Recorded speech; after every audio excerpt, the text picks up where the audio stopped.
Hey guys, welcome back to some more AFK Arena. Today we're over on the YouTube account and we're getting into the Temple Rift, guys.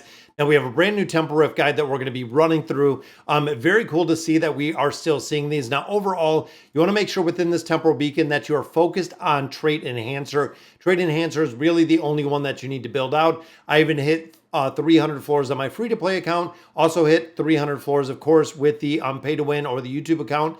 Very demanding to go through here. The sooner that you start pushing this, because the season just did start a day ago, but the sooner that you start pushing this, the easier it is, because every week you do get those refreshes. But let's hop over, guys, and check out the guide. All right, guys, and here is the guide. The third season of the Chaos is about to begin. Very cool. Now, this, of course, is translated from over on the Chinese servers. So some of the names are not really going to align to what we're used to if you actually play AFK Arena in English. Team details: the Light Girl team, which we know is the awakened version of Belinda. Avoid the Bone King. Now, this is one of the problems, guys. The Bone King is, of course, Thorin. He is super difficult to deal with in here. We have Thorin is really tough. Flora can be tough. Tayleen can be really tough. Another one that is very difficult. Leave the most difficult, the Taylee and the Yoga, to the Light Girl. She will burn them down very fast and easy. When it comes to that retaliation ability that we have on Thorin, the retaliation, it makes a big difference, guys, because they will kill out your heroes so fast. You can see we do have Ulna with the awakened version of Belinda, a very staple comp that we have seen. We have Rowan, we have Palmer, and then of course we have Ivan. Ivan is going to buff up the awakened version of Belinda, and that's really all you want to do, guys. This is the combination that you really want to run. Very strong. Not a huge investment in here. And you can see we do have the Rock Lizard and we do have the Winged Lion in here. The token: Angry Axe, Holy Axe, Thunder, Cloud Sea. So those are the tokens that they're running in here. Now, a lot of players do not really worry about, don't worry about the relics that we get in there or the actual badges we get in there, just the primary of what we have in there. Thunder Cloud Sea, I believe, is the lightning that we do get from the Thundercloud. Now, the tool candidate or some of the subs in here, guys. Now, Rain is the one that always used to run instead of Ivan. And then looking here, we do have Rosline and we do have Halos as some substitutions within here.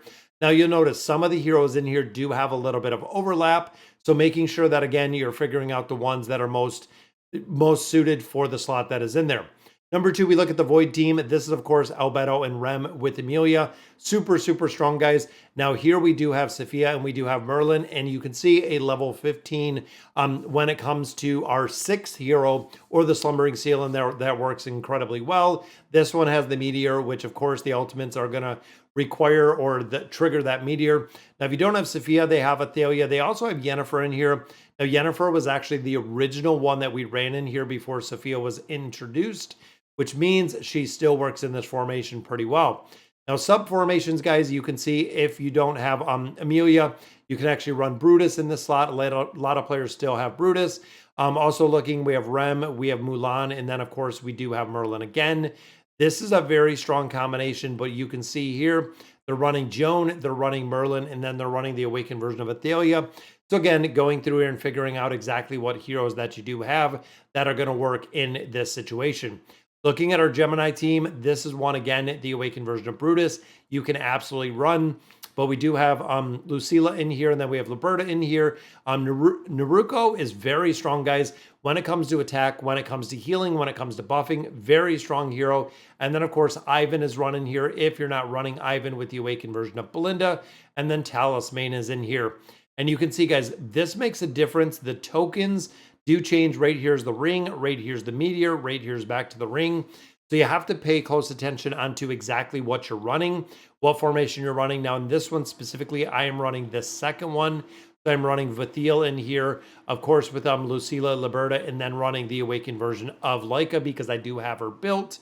And then in here, similar to what we've seen up here with the awakened version, or the awakened version of Belinda, there are a few substitutes. So actually in this one, I believe I substituted Halos in this one. Again, just based kind of on the heroes that we have. Now, if you still do have Baden built, the awakened version of Baden, solid substitute in there, putting Nevi. Now, Nevi, of course, with that 60 engraving, is going to buff up Baden's minion, which makes it super strong, guys. And then we have Aziz in here, again, looking at having Neve in here. Now also notice that we do have the spider in here. This is the Savage Souffle and the owl. So again, depending what team you're running for team 3, make sure you do have the right heroes in there and the right beasts in there as well. Then we have the Super Fox team. This, of course, right here is Tamaris and Solus. This is a very, very strong combination. Now, it's interesting in here, they run Jerome. Now, Jerome actually can be replaced by Vathiel if you have it, the awakened version of Leica, and then Demia. So again, a pretty interesting dynamic right there. This is the old school formation that everyone ran. So we actually have Mishka in here with the awakened version of Solus, Halos, and then, of course, Scarlet for the damage, and then damage with the star as well as damage mitigation.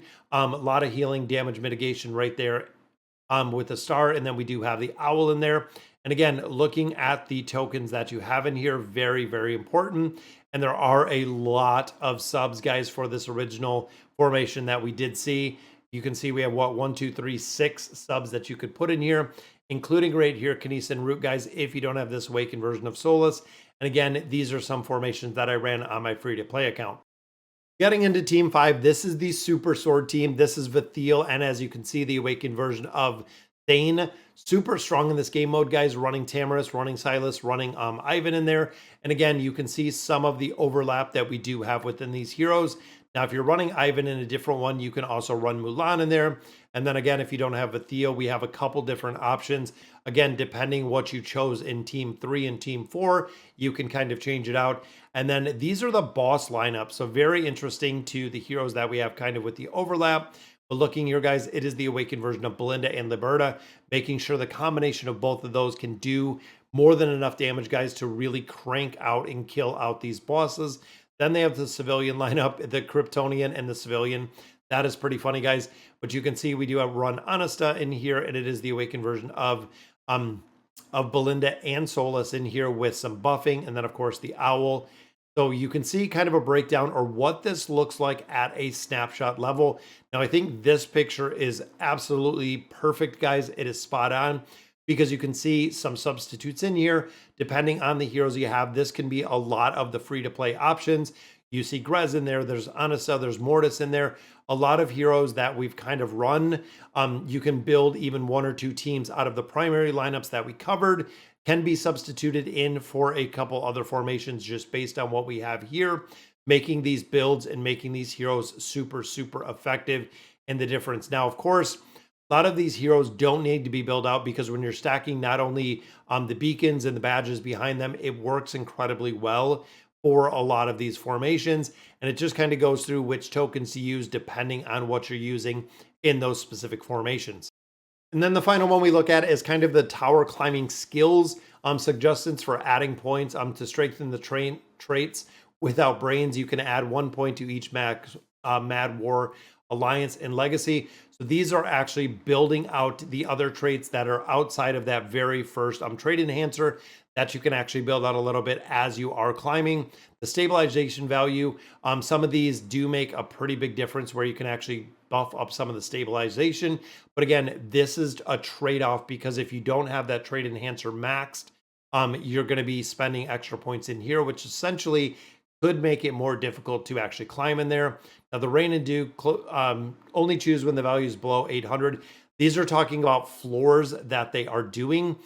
So seeing exactly where you are, win or lose if you're going to use your rewind, backtrack if you lose more than 50 points and below 500. This is the, I believe it's the room. I think it was Flora. It's the green one that's in there, the Dew. So if the value is below 800, choose that. No need to blindly choose with high stability. Honestly, I take the path of least resistance, even maxing this out, guys. And then, of course, the Land of Confusion. I believe that is the Vexing Realm, if I remember correctly.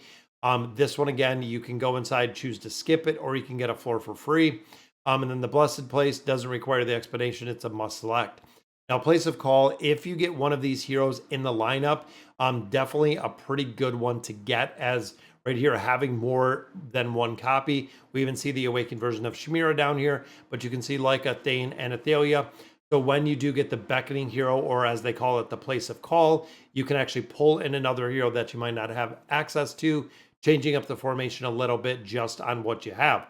All right, guys, so that'll do it for today's video. Let me know in the comments what you guys think. And as always, thank you guys for watching.